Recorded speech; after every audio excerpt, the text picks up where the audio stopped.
আসসালামু আলাইকুম। আজকে তৈরি করে দেখাবো মিষ্টি আলুর শাক। তো আমি যেভাবে রান্না করি সেটা শেয়ার করব। তো চলুন দেখে নেওয়া যাক কিভাবে মিষ্টি আলুর শাকটা আমি রান্না করি।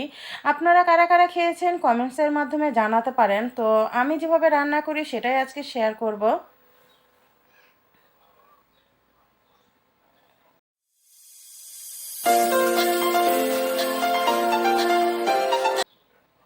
এখানে দেখতে পাচ্ছেন মিষ্টি আলুর শাক, আর এই শাকটা আমার ছাদে হয়েছে।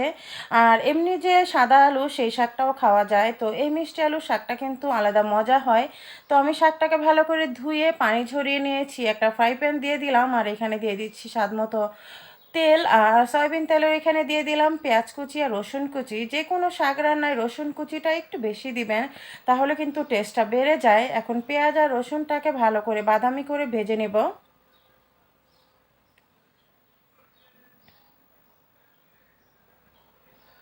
আজকে আমি মিষ্টি আলু শাকটা রান্না করব চিংড়ি মাছ দিয়ে। আপনারা চাইলে কিন্তু মাছ দিয়ে ঝোল করতে পারেন, কিংবা শুধুমাত্র বাগার দিয়ে শাক রান্নাও করতে পারেন। তো আমি একটু চিংড়ি মাছ দিব, এক্ষেত্রে হবে কি বাচ্চারা সবাই একটু মজা করে খাবে। তো চিংড়ি মাছটাকে একটু ছোট ছোট করে দিয়েছি, আর তেলের সাথে একটু ভালো করে ভেজে নিব। এর ফলে খুব সুন্দর একটা ঘ্রাণ আসে। আর এখানে দিয়ে দিচ্ছি কাঁচা মরিচ। আপনারা চাইলে এখানে শুকনো মরিচটাও কিন্তু দিতে পারেন।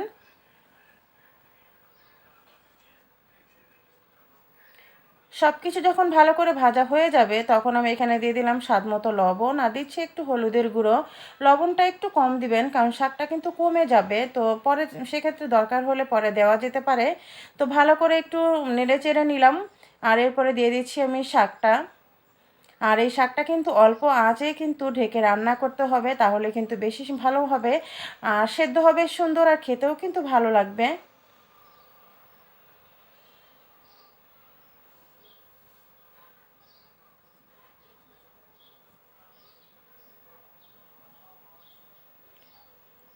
শাক খেতে কিন্তু এমনিতেই প্রচুর পরিমাণ পানি ওঠে, সেক্ষেত্রে আর পানির প্রয়োজন নেই। আমি ঢেকে দিলাম, আর ঢেকে দিলে কিন্তু এমনিতেই পানি উঠবে। আর আঁচটা কিন্তু অবশ্যই কমিয়ে রাখতে হবে। অল্প আঁচে উল্টে পাল্টে শাকটাকে রান্না করতে হবে। আপনারা যারা ঝোল পছন্দ করেন তারা ঝোলটা বেশি করে দিবেন। আর আজকে যেহেতু আমি শুধু ভাজি করব চিংড়ি মাছ দিয়ে, তাই আমি আর কোনো ঝোল দিলাম না।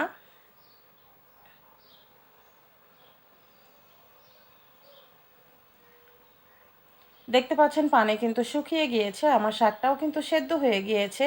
একটু ভালো করে উল্টে পাল্টে আমি ধনিয়া পাতা কুচি দিয়ে দিব, এরপরে কিন্তু খুব সুন্দর ঘ্রাণ আসবে।